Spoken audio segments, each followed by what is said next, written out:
하나님의 말씀은 사무엘하 15장입니다.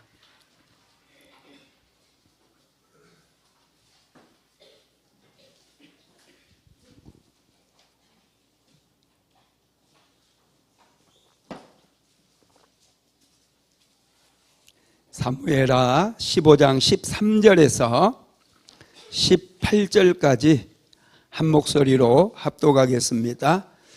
전령이 다윗에게 와서 말하되 이스라엘의 인심이 다 압살롬에게로 돌아갔나이다 한지라. 다윗이 예루살렘에 함께 있는 그의 모든 신하들에게 이르되 일어나 도망하자. 그렇지 아니하면 우리 중 한 사람도 압살롬에게서 피하지 못하리라. 빨리 가자. 두렵건대 그가 우리를 급히 따라와 우리를 해하고 칼날로 성읍을 칠까 하노라. 왕의 신하들이 왕께 이르되 우리 주 왕께서 하시고자 하시는 대로 우리가 행하리이다. 보소서 당신의 종들이니이다 하더라. 왕이 나갈 때에 그의 가족을 다 따르게 하고 후궁 10명을 왕이 남겨두어 왕궁을 지키게 하니라. 왕이 나가며 모든 백성이 다 따라서 벳메르하게 이르러 멈추었으니 그의 모든 신하들이 그의 곁으로 지나가고 모든 그렛 사람과 모든 블렛 사람과 및 왕을 따라 가드에서 온 모든 가드 사람 600명이 왕 앞으로 행진하니라. 아멘. 할렐루야. 우리 옆 사람하고 인사 한번 합시다. 사랑합니다. 축복합니다. 사랑합니다. 축복합니다. 할렐루야. 오늘 비가 많이 오는데 이렇게 많이들 오셨네요. 하나님의 은혜는 비 올 때, 눈 올 때 더 많이 부어집니다. 여러분, 교회는 하나님의 집이에요. 믿으십니까? 교회는 하나님의 집입니다. 하나님의 집에는 문이 있어요. 특별히 하늘의 문을 여는 하늘의 문이 있어요. 그래서 우리가 예배를 드리고 하나님께 기도하면 하늘의 문이 열려지는 거 믿으시기 바랍니다. 이 영계, 하나님의 나라 영계와 현실계를 연결시켜 주는 곳이 바로 교회입니다. 그래서 이 교회에 나와서 우리가 밤이 맞도록 하나님을 찬양하고 하나님을 예배하고 하나님의 이름을 부르며 기도하게 되면 여러분, 이 하나님의 나라와 영계와 현실계가 접촉되어지는 이곳에서 하늘의 문이 열린다는 거예요. 문이 열려지면 기적이 일어나요. 하나님의 역사들이 일어나기 시작해요. 축복이 우리의 인생 속에 부어지고 또 치유의 역사들이 일어나고 저주의 사슬들이 끊어져 버리고 가난도 끊어지고 하나님의 은혜가 충만하게 부어지는 거 믿으시기 바랍니다. 그래서 여러분, 우리는 하나님의 전을 소중하게 생각하고요. 예배 시간이 아니더라도 늘 관심을 기울이고 들어가며 나가며 집에 갈 때 한번 또 집에서 나올 때 한번 이렇게 교회를 들려서 자꾸 하나님 앞에 잠시라도 예배를 드리고 그러면 우리의 인생이 달라지기 시작해요. 기적이 일어나요. 역사가 일어납니다. 할렐루야. 오늘은 다윗 시리즈 16번째 말씀인데요. 회복시키시는 하나님의 은혜, 이런 제목입니다. 모든 일에는 때가 있어요. 모든 사람에게도 때가 있습니다. 이건 누가 한 말씀일까요? 목욕탕 주인이 얘기했어요. 모든 사람에게 때가 있다. 여러분, 모든 일에는 때가 있습니다. 심을 때가 있고 거둘 때가 있어요. 실패할 때가 있으면 성공할 때가 있어요. 아플 때가 있으면 건강할 때가 있어요. 태어날 때가 있으면 죽을 때도 있어요. 항상 우리는 때가 있다라는 것을 항상 생각해야 돼요. 그래서 실패의 때에도 너무 낙심할 필요 없어요.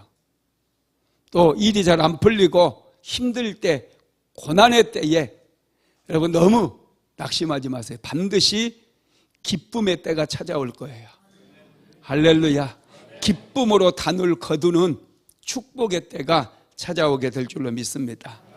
그런데 우리가 생각해야 될 것은요, 잘 될 때, 성공했을 때, 잘 나갈 때 여러분 죄에 빠질 확률이 크다는 거예요. 다윗은 정말 잘 나갔을 때, 다윗이 통일 왕조의 왕이 되고 이제 나갔던 전쟁마다 승리를 거두게 되고, 두로암 히람은 다윗에게 왕궁을 지어주고 모든 백성들이 다윗을 존경하고 다윗의 말에 순복할 때 다윗이 죄에 넘어져 버려요. 우리아의 아내 밧세바를 범하고 말았어요. 뿐만 아니라 우리아를 전쟁터 깊숙한 곳에 보내서 죽게 만들었다는 거예요. 그래서 여러분, 잘 된다고 너무 자만하지 마세요. 잘 될 때 오히려 하나님의 은혜가 더 많이 필요하다는 거예요. 성공할 때, 축복받을 때 우리는 더 깨어서 기도해야 돼요. 하나님의 은혜를 더 사모해야 된다는 거예요. 오늘 우리가 읽은 본문은 압살롬, 다윗의 아들 압살롬이 반역 사건을 일으켰는데 그 반역 사건에 대해서 우리가 살펴볼 것입니다. 그런데 이 압살롬의 반역 사건은 우연히 일어난 게 아니에요.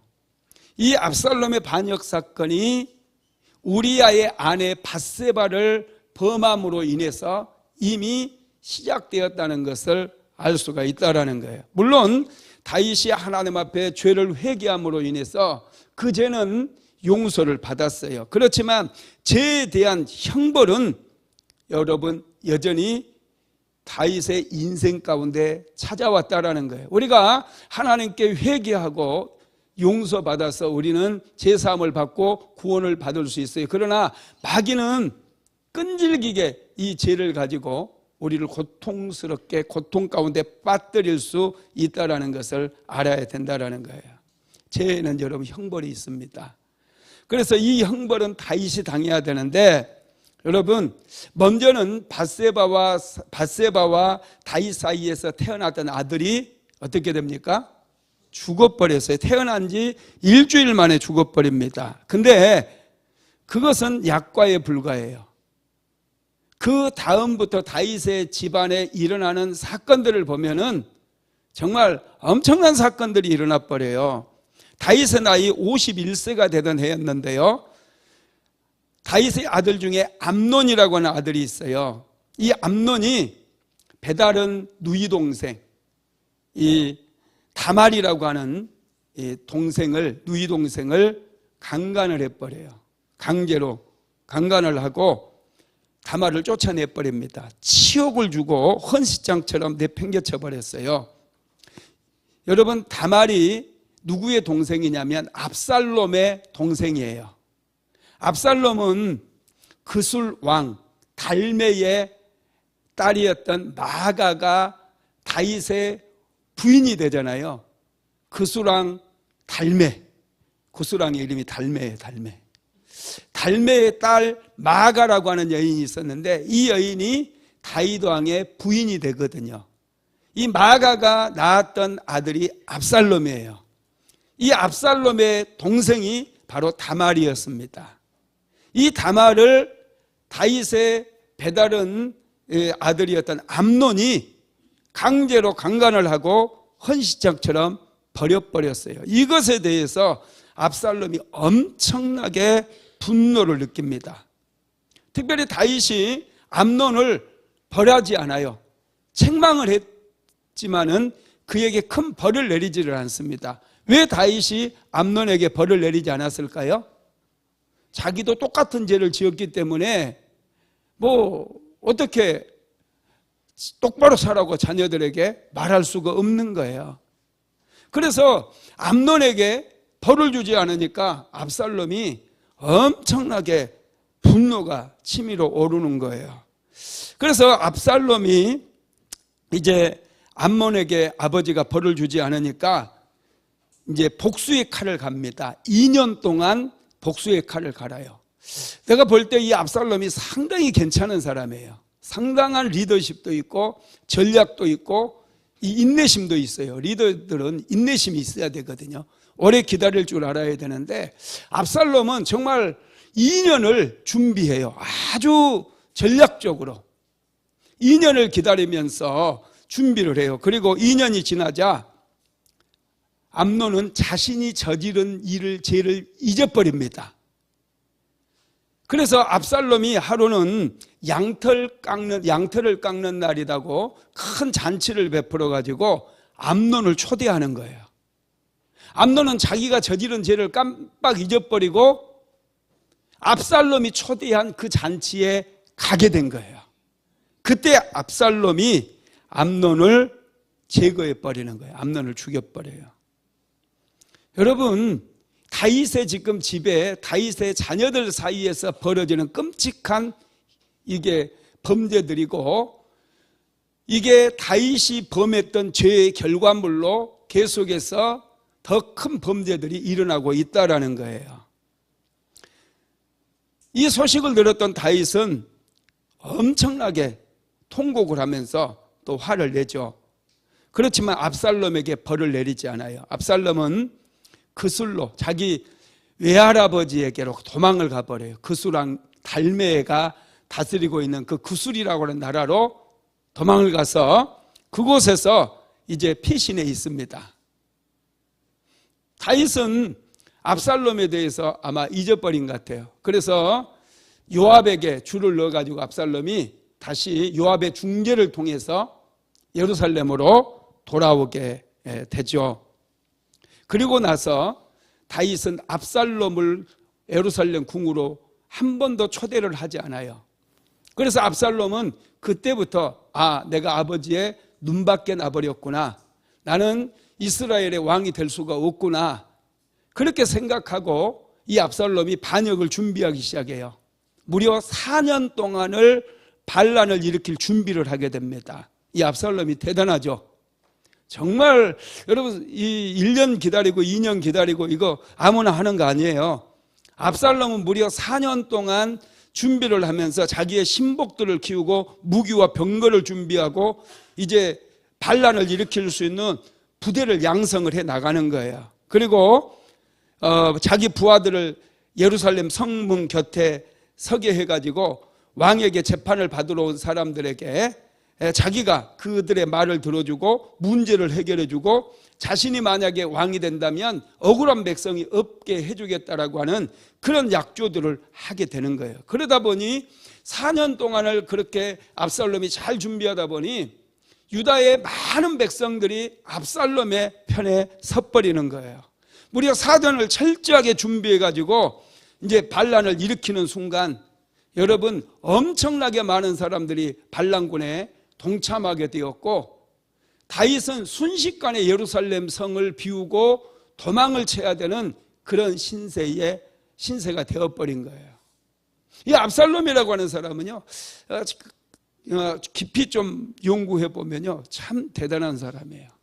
아주 머리도 좋고 전략가이면서 상당히 28밖에 안 되는 사람이 28살밖에 안 됐거든요. 그의 아버지를 물론 반역한 건 이건 아주 나쁜 일이지만은 그래도 자기가 거사를 행하기 위해서 4년 동안 준비해 가면서 치밀하게 사람을 키우고 병력을 준비해 나가는 이 과정을 보면은 정말 탁월한 사람이었다라는 것을 알 수가 있었다라는 거예요. 그리고 무엇보다도 다윗의 참모였던 아히도벨이라고 하는 사람을 어떻게 꼬셨는지 모르겠지만 아히도벨이 이 압살롬의 편에 가담을 해버려요.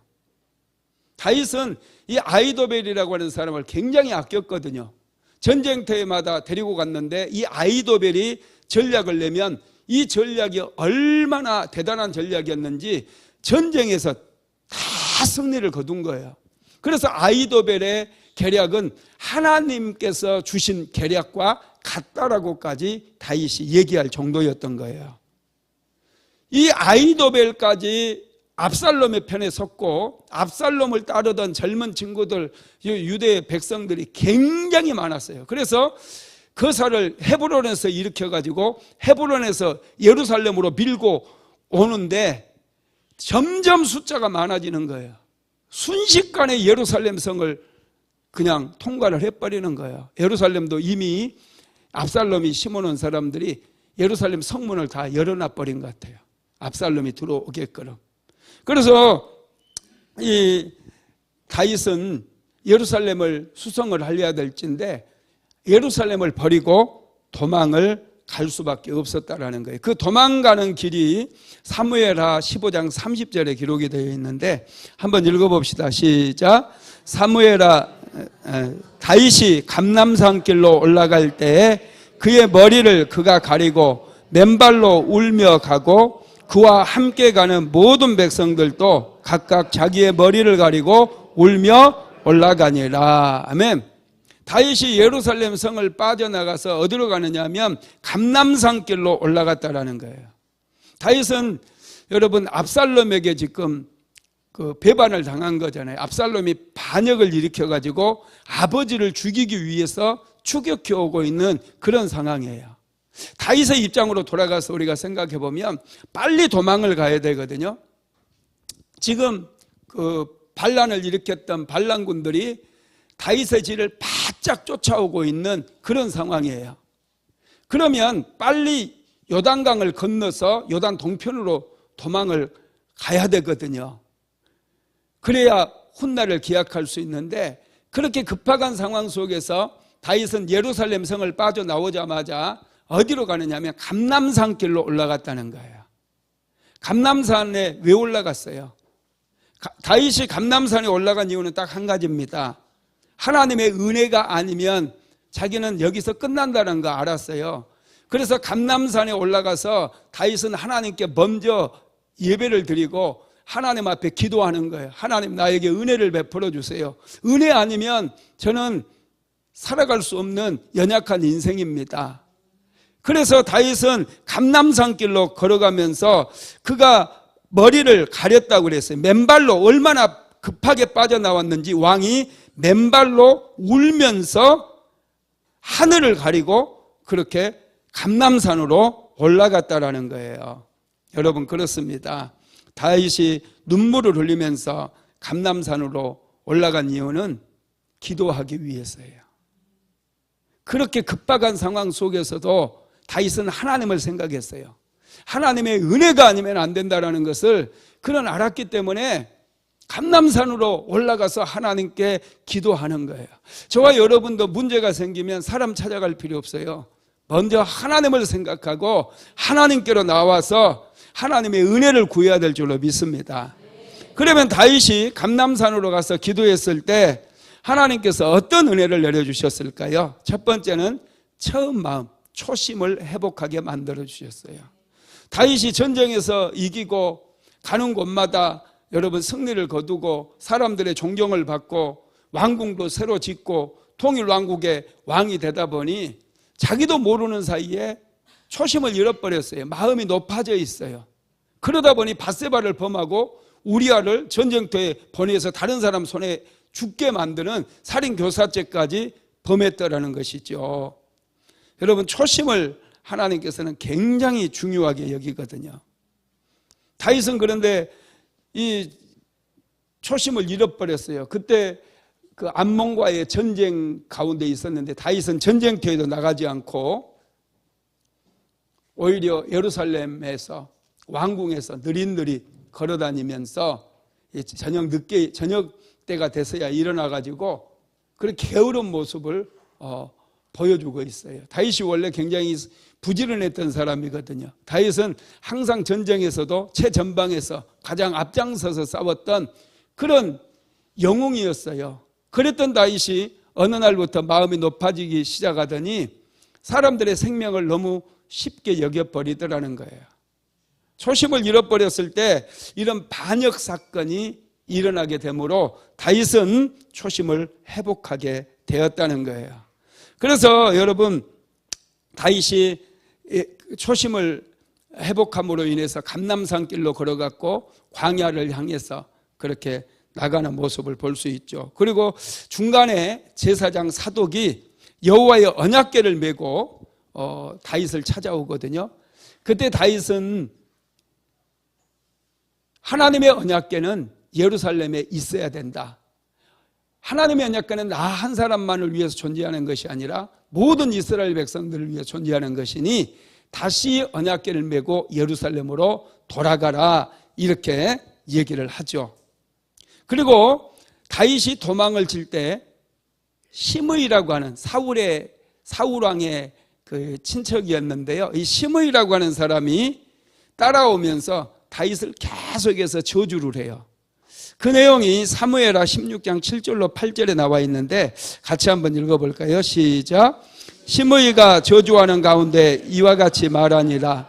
피를 흘린 자여, 사악한 자여, 가거라 가거라. 사울의 족속의 모든 피를 여호와께서 내게로 돌리셨도다. 그를 이어서 내가 왕이 되었으나 여호와께서 나라를 내 아들 압살롬의 손에 남기셨도다. 보라, 너는 피를 흘린 자이므로 화를 자초하느니라 하는지라. 아멘. 다윗이 지금 눈물을 흘리면서 압살롬의 군대 추격을 피해 도망을 가고 있는 그런 상황인데 뒤에서 저주를 하는 거예요. 시므이라고 하는 사람이 와서 피를 흘린 자여, 사악한 자여, 가거라 가거라. 사울의 족속의 모든 피를 여호와께서 내게로 돌리셨도다. 그러면서 다윗을 저주를 하는 거예요. 시므이는 다윗이 피를 많이 흘렸기 때문에 화를 자초했다는 거예요. 이게 아니거든요. 이건 아니거든요. 이런 저주를 하는데 아비새가 그 저주 소리를 듣고 도저히 견딜 수가 없어가지고 다윗에게 왕이시여, 내가 건너가서 저 시므이를 한 칼에 베버리겠습니다, 그렇게 얘기하거든요. 그때 다윗이 그렇게 하지 말라고 그래요. 시므이가 저주한 까닭에 하나님께서 나에게 은혜를 베풀어 주실지 어찌 알겠느냐, 이런 반응을 보인다라는 거예요. 그게 사무엘하 16장 10절로 12절에 나와 있는데 같이 한번 읽어봅시다. 왕이 이르되 스루야의 아들들아, 내가 너희와 무슨 상관이 있느냐? 그가 저주하는 것은 여호와께서 그에게 다윗을 저주하라 하심이니 내가 어찌 그리하였느냐 할 자가 누구겠느냐 하고, 또 다윗이 아비새와 모든 신하들에게 이르되 내 몸에서 난 아들도 내 생명을 해하려 하거든 하물며 이 베냐민 사람이랴. 여호와께서 그에게 명령하신 것이니 그가 저주하게 버려두라. 혹시 여호와께서 나의 원통함을 감찰하시리니 오늘 그 저주 때문에 여호와께서 선으로 내게 갚아주시리라 하고. 아멘. 여러분, 이게 다윗의 마음이었어요. 원래 마음이었어요. 다윗은 하나님의 눈치도 많이 받고 하나님을 너무나 사랑했던 사람이고 어떻게 하든지 하나님의 마음을 헤아려서 그 뜻을 행하기 위해서 굉장히 애를 많이 썼던 그런 사람이었다는 거예요. 시므이를 얼마든지 죽일 수 있었지만은 다윗은 힘을 함부로 휘두르지 않았어요. 그리고 시므이가 저주한 까닭에 하나님께서 나를 긍휼히 여겨 주실지 어찌 않겠느냐, 이런 말을 하게 되었다라는 것이죠. 여러분, 하나님께서는 이렇게 다윗의 초심을 굉장히 좋아하셨어요. 하나님을 순수하게 사랑했던, 하나님을 공경했던 그 마음을 하나님께서는 너무너무 좋아하셨던 거예요. 근데 다윗은 자기도 모르게 그렇게 마음이 높아져서 죄를 범했죠. 그렇지만 이제 고난을 당하다 보니 초심을 회복하게 된 것이죠. 두 번째로는 이런 것들을 회복하게 만듭니다. 먼저 감람산길로 올라가서 도망가는 가운데서도 하나님을 예배하고 하나님께 기도했을 때 하나님께서는 다윗에게 모든 것을 회복하게 만들어 주시는 거예요. 다윗은 압살롬의 반역을 그대로 받아들였어요. 4년 동안 압살롬이 백성들의 마음을 훔치고 다윗에게 반기를 들기 위해서 군대를 훈련시키고 병거를 준비하고 무기를 준비했던 이 다윗을, 이 압살롬을 다 인정을 합니다. 그래서 이 예루살렘의 안에서 압살롬의 군대와 싸우려고 생각하지 않고 예루살렘 도성을 비우고 떠나버린 것이죠. 그러면서 다윗은 하나님께 회복의 은혜를 구하는 거예요. 은혜를 구하죠. 자, 사무엘하 15장 25절 한번 읽어봅시다. 시작. 왕이 사독에게 이르되 보라, 하나님의 교회를 성읍으로 도로 메어가라. 만일 내가 여호와 앞에서 은혜를 입으면 도로 나를 인도하사 내게 그 궤와 그 계신 데를 보이시리라. 아멘. 내가 여호와 앞에서 은혜를 입으면 도로 내가 예루살렘으로 돌아가게 될 거라는 거예요. 하나님께서 나를 긍휼히 여겨주시고 나를 도와주시면 나의 모든 것들이 다시 회복되게 될 것이라는 것을 다윗이 고백을 하고 있는 것이죠. 하나님께서는 정말로 압살롬의 반역을 진압할 수 있도록 은혜를 베풀어 주셔요. 그래서 다윗은 다시 왕위로 다시 돌아가는 회복의 은혜를 경험하게 된다라는 것이죠. 세 번째로 하나님께서는 다윗에게 함께하는 사람을 보내주셨어요. 다윗이 감람산에 올라가서 기도했더니 하나님께서 사람을 보내서 도와주셨다는 거예요. 누구를 보내주셨는지 한번 봅시다. 첫 번째가 가드 사람 이때라고 하는 사람입니다. 자, 사무엘하 15장 18절에서 20절 같이 읽어봅니다. 그의 모든 신하들이 그의 곁으로 지나가고 모든 그렛 사람과 모든 블렛 사람과 및 왕을 따라 가드에서 온 모든 사람, 가드 사람 600명이 왕 앞으로 행진하니라. 그때 왕이 가드 사람 이때에게 이르되 어찌하여 너도 우리와 함께 가느냐? 너는 쫓겨난 나그네이니 돌아가서 왕과 함께 내 곳에 있으라. 너는 어제 왔고 나는 정처 없이 가니 오늘 어찌 너를 우리와 함께 떠돌아다니게 하리요? 너도 돌아가고 내 동포도 데려가라. 은혜와 진리가 너와 함께 있기를 원하노라. 아멘. 지금 다윗이 위기에 처해 있잖아요. 압살롬의 반역 때문에 예루살렘을 비우고 도망을 치고 있거든요. 굉장히 곤경에 처해 있는 거예요. 그런데 여러분, 이 가드 사람, 이때 가드는 여러분 어느 나라예요? 예, 블레셋이라고 하는 나라에 그런 가드라고 하는 성읍이 있었는데 이 가드의 블레셋 장군이 블레셋의 골리앗 장군이 태어났던 곳이에요. 골리앗이 가드 사람이거든요. 다윗이 죽였던. 그러면 여러분 가드 사람이라고 한다면 지금 다윗이 블레셋도 쳐들어가서 블레셋을 점령을 해버렸잖아요. 그런데 이때라고 하는 사람이 이끄는 병사가 600명이나 돼요. 600명이나 되기 때문에 이스라엘이 지금 반란이 일어나가지고 어려움을 겪고 있다는 얘기를 들으면 지금 예루살렘에서 가까운 곳에 지금 이때가 이끄는 군대가 있거든요. 그러면 어떻게 하겠어요? 기회는 이때다. 기회는 이때다 하고 오히려 이스라엘을 쳐버리고 다윗을 치고 압살롬의 군대를 치려고 해야 되지 않겠어요? 그런데 이때가 자기를 따르는 군대를 이끌고 600명을 이끌고 다윗에게 왔다라는 거예요. 왜냐? 다윗이 지금 어려움에 처해 있기 때문에 다윗을 도와주기 위해서 600명이나 되는 군대를 이끌고 다윗에게로 달려왔다라는 거예요. 야, 그런데 다윗이 이때에게 어찌하여 나에게 왔느냐? 너는 너의 나라로 너의 왕에게로 돌아가라.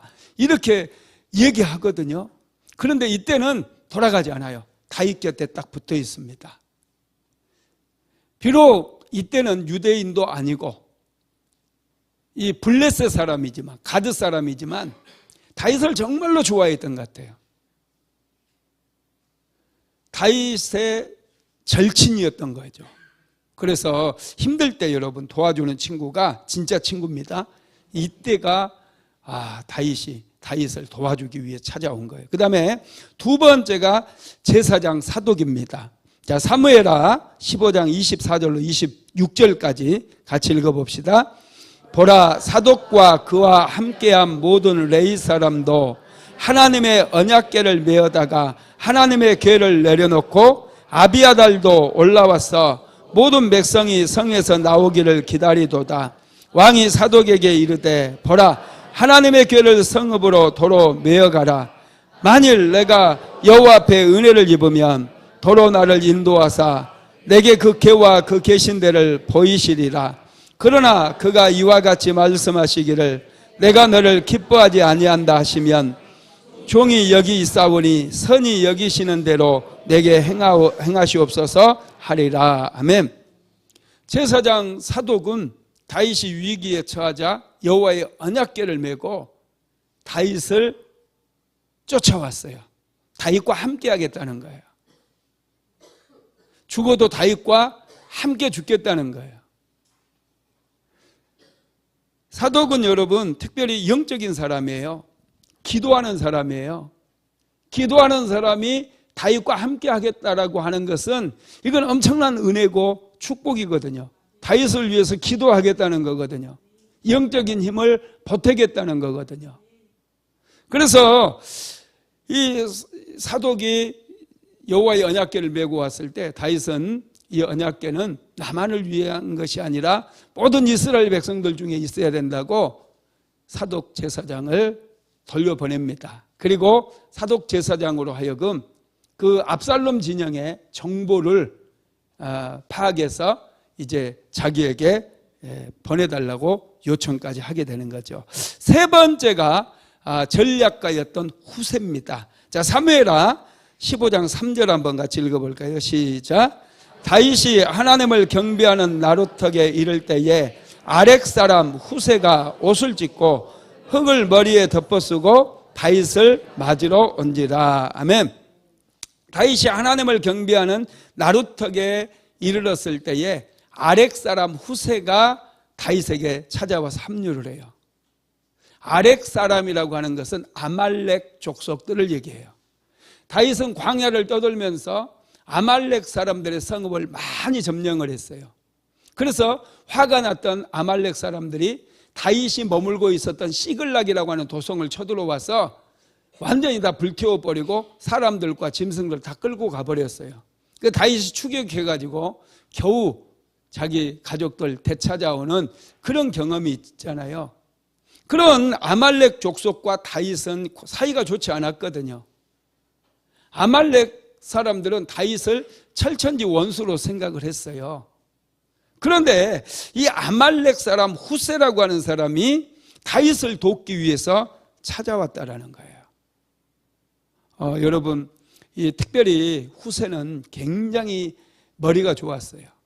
탁월한 전략가였어요. 책사였다는 거예요. 전쟁에는 여러분 책사가 있잖아요. 장군을 도와주는 책사. 이 책사가 하는 일이 뭐예요? 전쟁을 어떻게 해서 우리가 승리를 거둘 것인지 전략을 짜고 머리를 써서 적들보다 한 수 위에 전략을 짜야지 승리를 거둘 수 있기 때문에 때로는 여러분 10만 명하고 10,000명이 싸워도요 전략만 잘 짜면은 이 전쟁은 이길 수 있어요.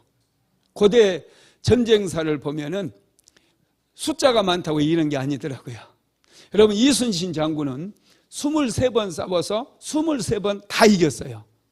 그런데 숫자로 싸웠습니까? 아니거든요.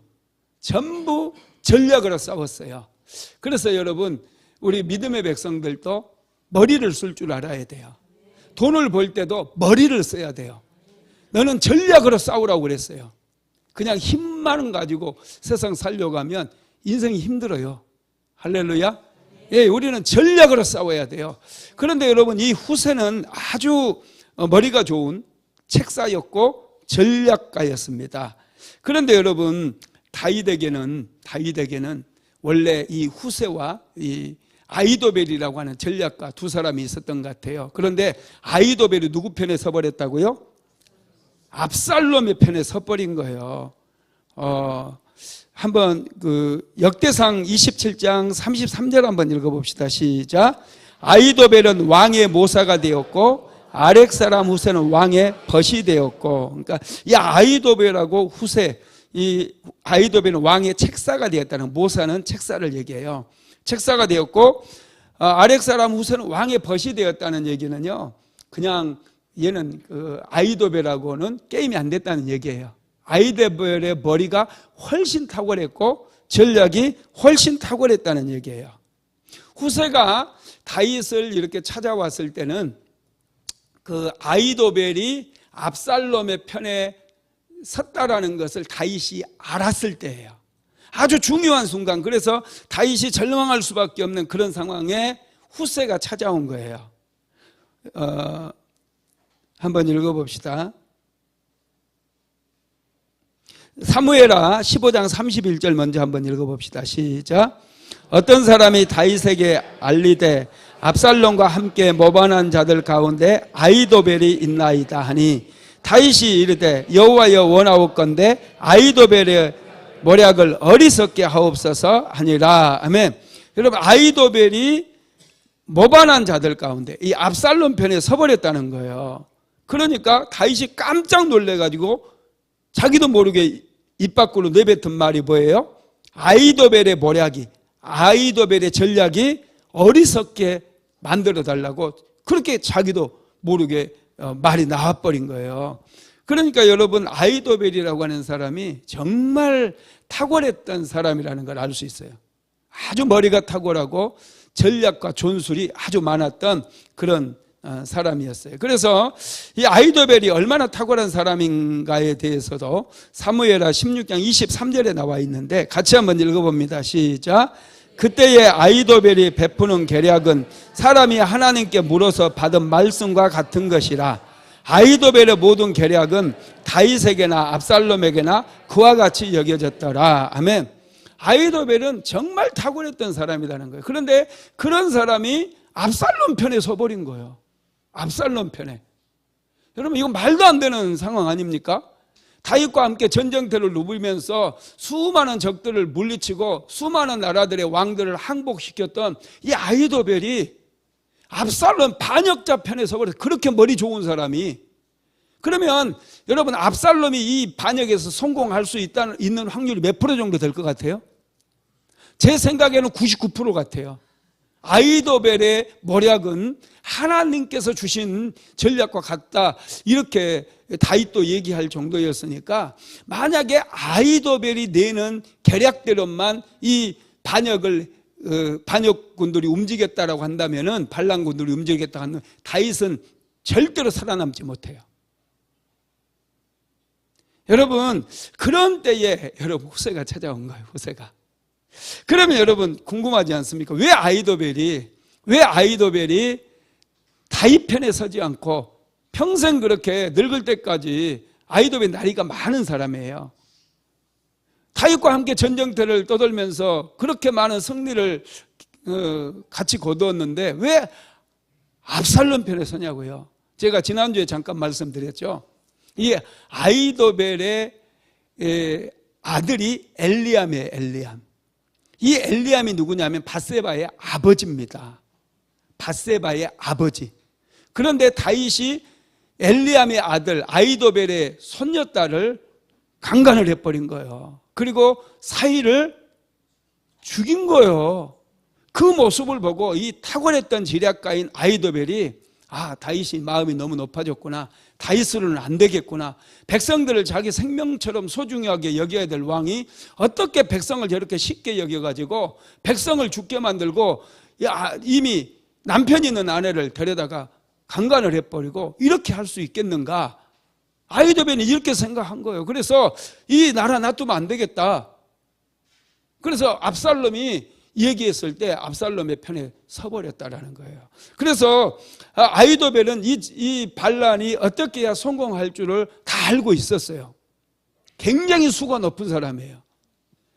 그래서 압살롬도 이 아히도벨이 하라는 대로만 시켰으면 절대로 반란에서, 이 역성혁명이라고 해야 되나요? 이거에서 실패할 수가 없는 그런 거예요. 그런데 여러분 어떻게 됩니까? 결국 다윗이 승리를 거두거든요. 반란을 진압을 해요.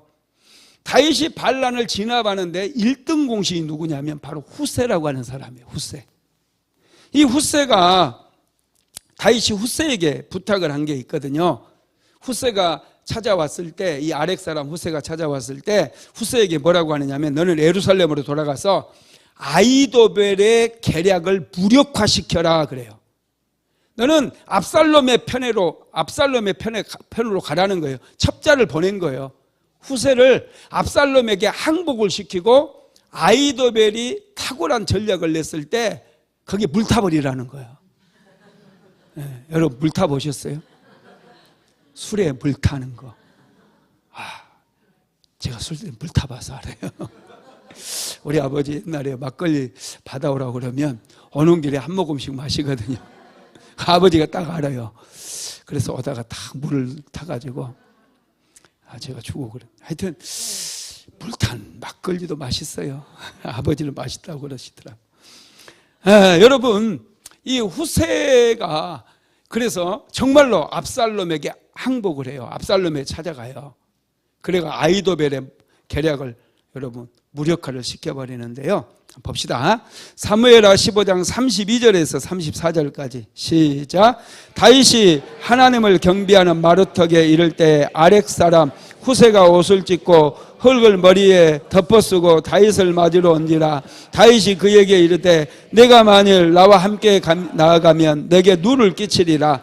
그러나 내가 만일 성읍으로 돌아가서 압살롬에게 말하기를 왕이여 내가 왕의 종이니이다. 전에는 내가 왕의 아버지의 종이더니 이제는 내가 왕의 종이니이다 하면 내가 나를 위하여 아히도벨의 모략을 패하게 하리라. 다윗도 머리가 좋아요. 이제 후세 이 첩자를 이게 압살롬에게 보내는 거예요. 이건 후세의 입장에서 보면 목숨을 걸어야 되거든요. 만약에 조금이라도 수가 틀리면 죽는 수가 있어요. 그런데 후세는 이 다윗을 위해서 목숨을 겁니다. 그래서 이 압살롬의 진영으로 가서 압살롬에게 다윗이 시킨 대로 그렇게 하면서 내가 당신의 종이니이다 이렇게 고백하면서 압살롬의 편에 서게 돼요. 그리고 여러분 이제 아히도벨은 예루살렘 성에 들어오자마자 이 반란을 한 방에 끝내버릴 수밖에 없는, 한 방에 끝낼 수 있는 그런 전략을 내놓습니다. 압살롬에게 그 전략을 내놔요. 그 전략이 뭐냐면 지금 1만 2천 명의 정예부대를 빨리 보내가지고 지쳐있는 다윗의 일행과 다윗 왕과 다윗의 일행에게 일격을 가해버리자는 거예요. 큰 전쟁 만들지 말고 이 전쟁은 다윗만 죽으면 끝나니까 빨리 1만 2천 명의 군대를 빨리 보내가지고 하여튼 다윗만 죽이자고 그렇게 전략을 내놔요. 이건 정말 탁월한 전략이에요.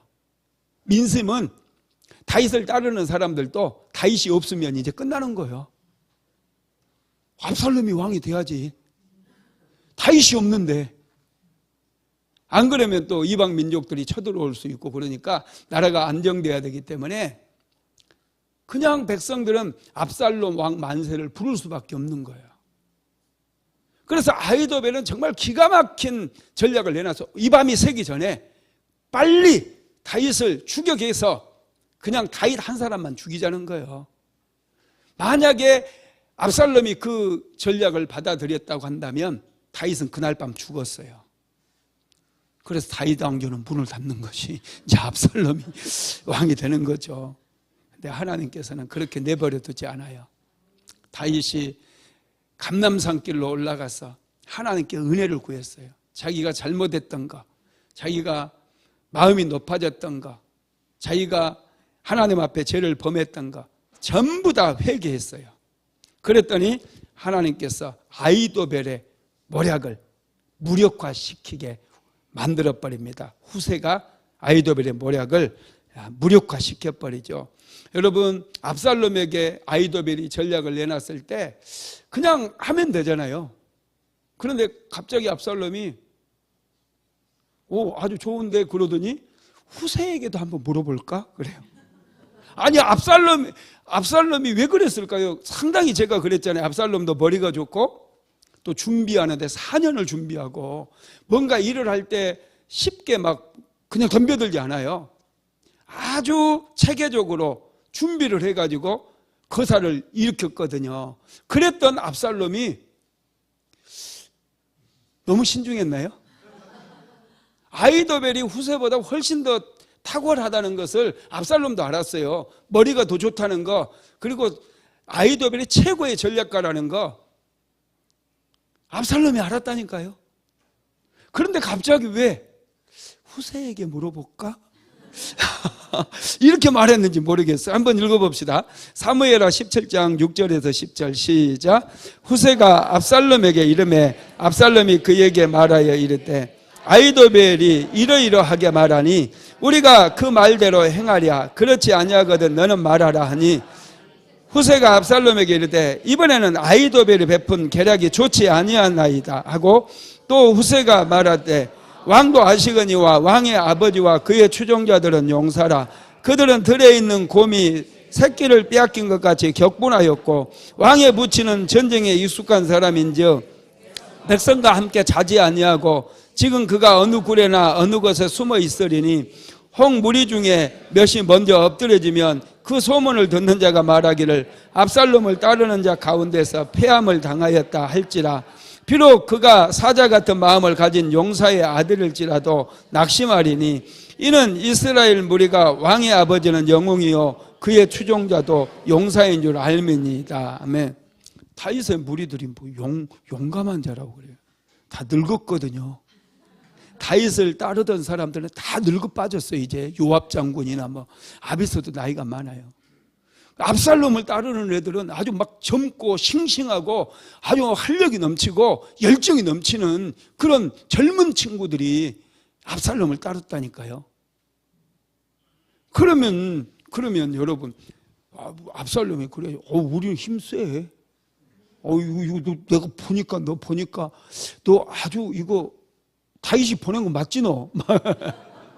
아버지가 보내서 그렇게 얘기하라고 어디? 막 이러면서 얼마든지 그렇게 할 수 있을 텐데 신기하게 여러분 압살롬이 맞는 소리 같다 그래요. 그러면서 압살롬의 말을 듣지를 않아요. 그리고 추격하는 것을 거기서 멈춰버려요. 날 밝으면 이제 본격적으로 큰 군대를 이끌고 가겠다고. 여러분 원래 이 반란을 일으킬 때는 속전속결이에요. 군대가 많이 움직이면 실패할 확률이 커요. 속전속결로 끌려야 되는데 이 압살롬이 왜 몰랐는지 모르겠어요. 여러분 왜 모르는 것 같아요? 하나님께서 맞아요. 압살롬의 마음을 어둡게 만든 거예요. 다윗이 하나님 앞에 은혜를 구하고 그 촉박한 상황 속에서도 급박한 상황 속에서도 다윗은 감람산으로 올라가서 먼저 하나님께 은혜를 구하고 하나님께 기도했잖아요. 이 기도가 능력 있는 기도였어요. 여러분 어려움을 만났을 때 참 뭐 사람 쫓아다니고 막 여기저기 막 쑤시고 다니고 이러지 마세요. 하나님께 나와서 정성을 다해 무릎을 꿇고 하나님께 여러분의 문제를 낱낱이 아뢰고 하나님 은혜 아니면 살아갈 수 없습니다. 내 인생 속에 은혜를 베풀어 주세요. 나를 축복해 주세요. 여러분 구하게 되기를 주님의 이름으로 축복합니다. 압살롬은요 하나님께서 그를 좀 둔하게 만들어 버렸어요. 그러다 보니 이 아히도벨의 탁월한 전략을 버리게 하고 후세의 전략을 채택하게 됨으로 인해서 다윗에게 시간을 벌게 만들어줘요. 다윗이 시간을 벌므로 인해서 도망가던 다윗에게 많은 사람들이 몰려오게 되고 다윗을 돕는 사람들이 오게 되고 그래서 결국은 다윗이 반란을 진압하게 되는 것이죠. 그다음 네 번째로 뜻밖의 사람들이 나타나서 다윗을 도와주는데요. 사무엘하 17장 27절에서 29절까지 한번 같이 읽어봅시다. 시작. 다윗이 마하나임에 이르렀을 때 암몬 족속에게 속한 라빠 사람 나하스의 아들 소바와 로데발 사람 암미엘의 아들 마길과 로겔림 길르앗 사람 바르실레가 침상과 대야와 질그릇과 밀과 버리와 밀가루와 볶은 곡식과 콩과 팥과 볶은 녹두와 꿀과 버터와 양과 치즈를 가져다가 다윗과 그와 함께한 백성에게 먹게 하였으니 이는 그들 생각에 백성이 들에서 시장하고 고나고 목마르겠다 함이더라. 예. 암몬 족속들, 랍바성에 살던 암몬 족속 나하스라고 하는 사람도 다윗을 돕기 위해서 먹을 것 잔뜩 쌓아놓은 거예요. 그리고 마길, 바르실레 이런 사람들이 오히려 왜 우리 땅으로 도망오라? 우리가 우습게 보여? 내가 이번 참에 다윗을 그냥 죽이고 내가 이스라엘의 왕이 돼야 되겠다 하고 막 덤벼들 수 있잖아요. 또 암몬은 여러분 얼마 전까지 다윗과 전쟁을 했잖아요. 우리아가 암몬과의 전쟁에 죽었다니까요. 우리아가 이 랍바성을 점령하는 과정 속에서 이 우리아가 죽었어요. 그러면 이 암몬 족속들은 다윗이 지금 반란이 일어나가지고 자기 땅으로 근처로 도망온 걸 알면은 다윗 땡큐 그러면서 아주 자기 호랑이 소굴로 들어왔다고 얼마든지 그렇게 다윗을 공격해 들어올 수 있는데 아니에요. 이 사람들이 먹을 것 잔뜩 싸가지고 와요. 그리고 이 길르앗 사람 바르실레 같은 사람도 마길 이런 사람들이 다윗을 영접을 하고 다윗을 도와주기 시작하는 거예요. 이게 하나님의 은혜예요. 적이 될 수밖에 없고 다윗을 제거함으로 인해서 오히려 자기가 더 높아질 수 있는 그런 상황임에도 불구하고 오히려 다윗을 돕는 마음을 주신 분은 하나님이시라는 거예요. 하나님께서 여러분 다윗에게 이렇게 좋은 사람들을 보내서 다윗이 압살롬의 반란을 진압할 수 있도록 은혜를 주셨다는 거 믿으시기 바랍니다. 그래서 위기의 순간, 고난의 순간, 어려움의 순간 어떻게 우리가 반응하느냐 굉장히 중요해요. 세상 사람들처럼 반응하면 안 돼요. 왜 예수 믿습니까? 세상 사람들은 어차피 하나님을 알지 못하기 때문에 그냥 돈 쫓아가고 사람 쫓아가고 권력자 쫓아가고 그렇게 살아갈 수 있어요. 그러나 우리 믿음의 사람들은 먼저 하나님께 은혜를 구해야 돼요.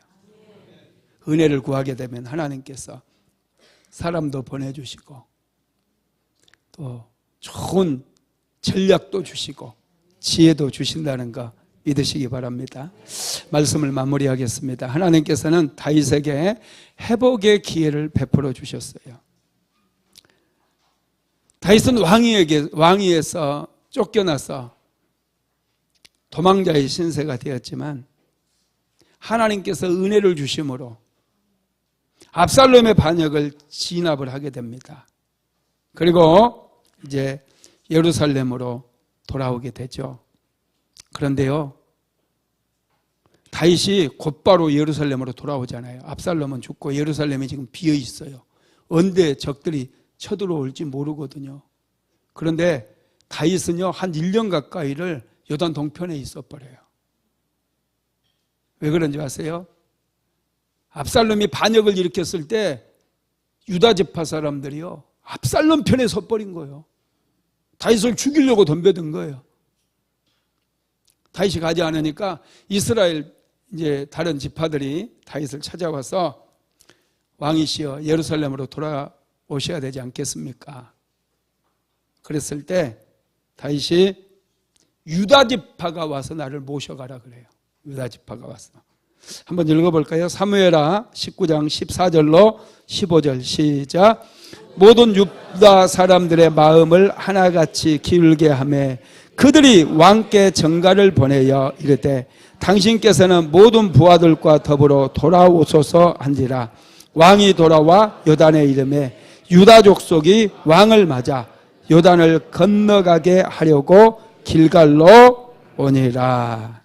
다윗은 이제 압살롬의 반란을 진압하고 모든 것이 회복되었지만은 또 백성들의 마음을 하나로 만들기 위해서 기다리고 또 기다렸어요. 그래서 유다 지파 사람들이 와서 다윗을 모셔갈 수 있도록 그렇게 만들었습니다. 하나님께서는 이렇게 기도하는 사람들을 절대로 그냥 내버려 두시지 않아요.